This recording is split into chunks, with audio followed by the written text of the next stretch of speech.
Graphics के जरिए हम आपको दिखा रहे हैं, ये आपके सामने ईरान का नक्शा है और देखिए ईरान में 3 परमाणु ठिकाने, फोर्डो, नतांज और इस्फहान।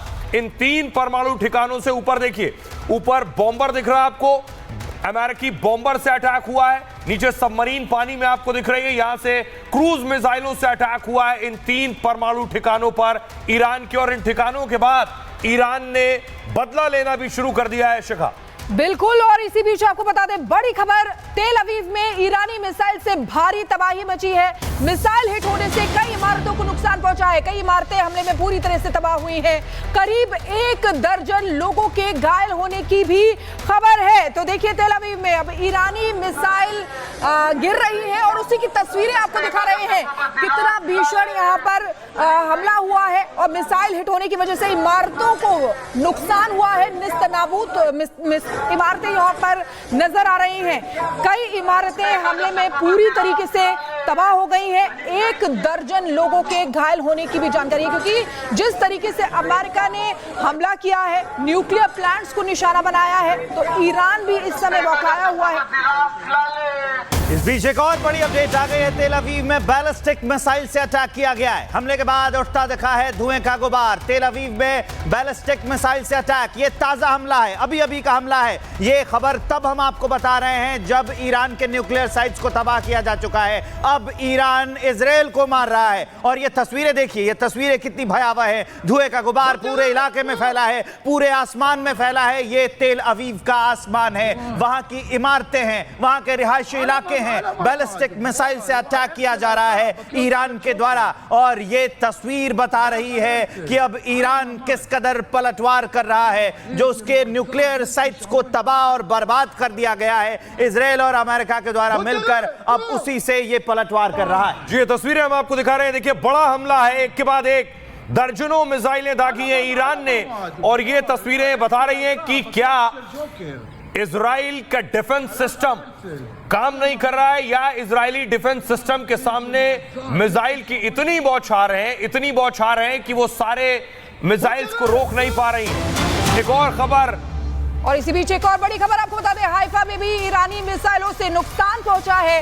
बैलिस्टिक मिसाइलों से हाइफा में तबाही की भी तस्वीरें आई हैं। ये देखिए किस तरीके से ये हाइफा है जहां पर ईरानी मिसाइलें दागी गई हैं, बैलिस्टिक मिसाइलें दागी गई हैं और वहां पर भी भारी तबाही देखी जा रही है। देखिए, सायरन की आवाज भी आपको यहां पर सुनाई दे रही होगी। लगातार यहां पर सायरन बज रहे हैं। आज जब सुबह आंख खुली तो उसके बाद तस्वीर अलग थी, क्योंकि B-2 बॉम्बर से न्यूक्लियर प्लांट्स के ईरान के निशाना बनाया गया था और अब ये देखिए किस तरीके से मिसाइल अटैक जो है ईरान की तरफ से लगातार किया जा रहा है। तेल अवीव की तस्वीरें आपको दिखाया और ये तेल अवीव की तस्वीर दिखा रहे हैं। और देखिए जरा, ये इमारत जिस पर आकर ये मिसाइल गिरी है और ये जो स्थिति आप देख रहे हैं, गाजा के साथ भी देखिए इजराइल की लड़ाई हुई, लेबनान में हिजबुल्लाह के साथ भी, लेकिन पहली बार है ईरान जो पूरा मुल्क है और सैन्य ताकत के लिहाज से ताकतवर भी है, उसके अटैक से इजराइल को ज्यादा नुकसान हो रहा है, ये इमारतें बता रही हैं। और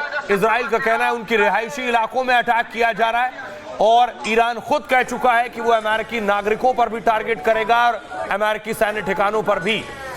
ये इजराइल की तस्वीर मैं आपको दिखा रहा हूं। हाइफा जो वहां का प्रमुख शहर है, टूरिस्ट शहर भी है, पर्यटक भी वहां आते हैं घूमने के लिए, उस जगह पर अटैक किया है और इमारत की स्थिति देखिए जरा, बड़ा हमला था। इस स्थिति से पता चल रहा है, जो तबाही हुई है उससे अंदाजा लगा सकते हैं कि ताकतवर मिसाइल से हमला हुआ है। बख्शी साहब हमारे साथ बने हुए हैं। बख्शी साहब, हम पहली बार देख रहे हैं कि इजराइल को इतना नुकसान हो रहा है जो हिजबुल्लाह और गाजा के साथ लड़ते वक्त भी नहीं हुआ। आप इसे किस तरह से देख रहे हैं सर? ये वॉर लंबा खींचने वाला है और इजराइल को इसमें बड़ा नुकसान हो सकता है। देखिए, वॉर तो अब लंबा खींचने वाला है जी, आई हैव नो डाउट्स।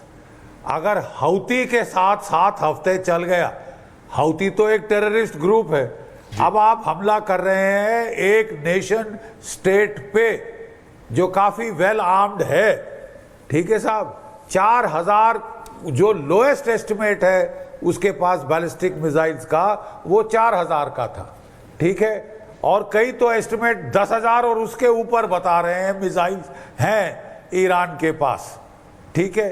तो बीच में खबर आई थी कि 1/3 मिसाइल लॉन्चर बर्बाद कर दिए हैं, इजराइल ने क्लेम किया जा रहा था। देखिए, लड़ाई के दौरान एग्जैजरेटेड क्लेम्स भी होते हैं। जिस तरह से पलटवार हुआ है उससे ये नहीं लगता कि ईरान की मिसाइल क्षमता इतनी बुरी तरह से डिग्रेड हो गई है। 30 मिसाइल उसने दाग ही दिए हैं, और अभी तो वो जो उसको मेन अटैक करना है, मेन टारगेट उसकी अब अमेरिका हो गई है। अमेरिका के लिए वो अपने बेस्ट हाइपरसोनिक मिसाइल रिजर्व कर रहा होगा, जिसको अभी तक उसने नहीं किया है। एक तरीका ये भी है, अंदाज ये भी है कि वो वेट कर रहा है कि क्या अमेरिका इसके बाद कुछ नहीं करेगा, वो केवल बोलेगा जी हमने आपके 3 न्यूक्लियर बर्बाद करने थे, वो बर्बाद कर दिए, या वो लड़ाई आगे बढ़ाएगा। ये भी वो शायद वेट कर रहे हैं कि अमेरिका का नेक्स्ट मूव क्या है। सर, क्या तैयारी कर रहे हैं अपने पलट? सर, क्या इजराइल, तो सर आखिरी सवाल, इजराइल क्या बैलिस्टिक मिसाइल्स को रोक नहीं पा रहा है? उसके पास तगड़ा डिफेंस सिस्टम है, जबकि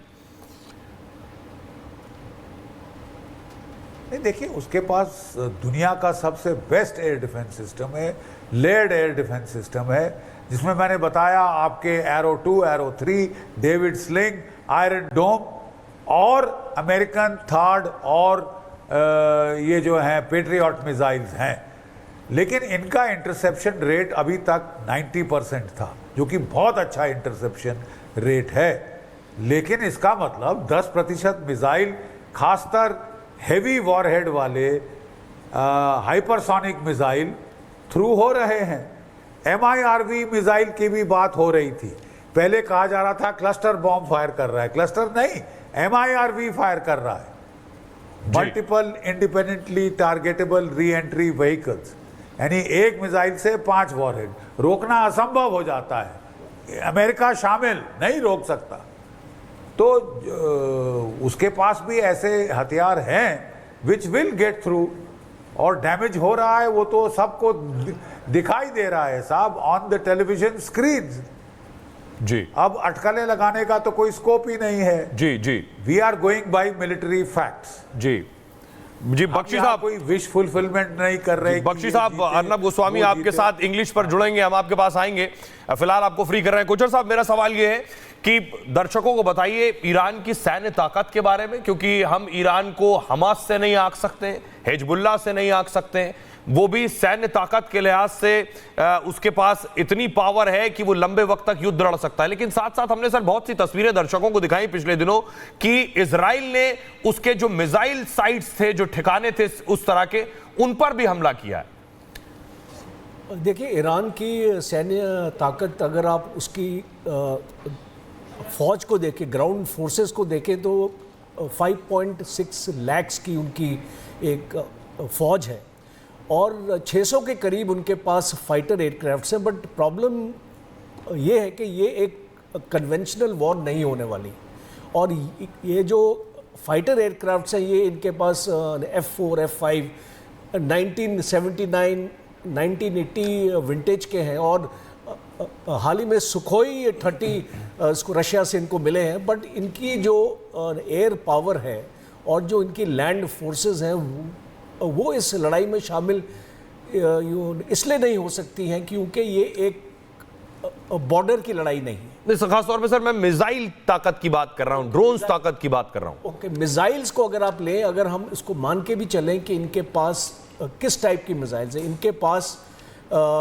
मीडियम रेंज और इंटरमीडिएट रेंज की हैं मिसाइल्स, और ख़ास तौर पे अगर मैं जिक्र करूं तो शहाब 3, इमाद, सेजिल और खैबर शिकन, ये एक 4 ऐसी मिसाइल्स हैं जो एक ऐसी रेंज रखती हैं कि इजराइल तक पहुंच सकती हैं, क्योंकि इनकी रेंज है 1600 किलोमीटर से लेके 2000 किलोमीटर तक। तो अब हम ये इसको देख रहे हैं कि आपके विजुअल्स देख रहे हैं कि जो नुकसान पहुंचाया है, अब इसका जो वॉरहेड है ये ऑलमोस्ट इसको 600 से 800 केजी का इसका वॉरहेड होता है। काफ़ी डैमेज ये एक्चुअली कर सकते हैं, और ये एक हाइपरसोनिक क्षमता रखते हैं एट द टर्मिनल एंड।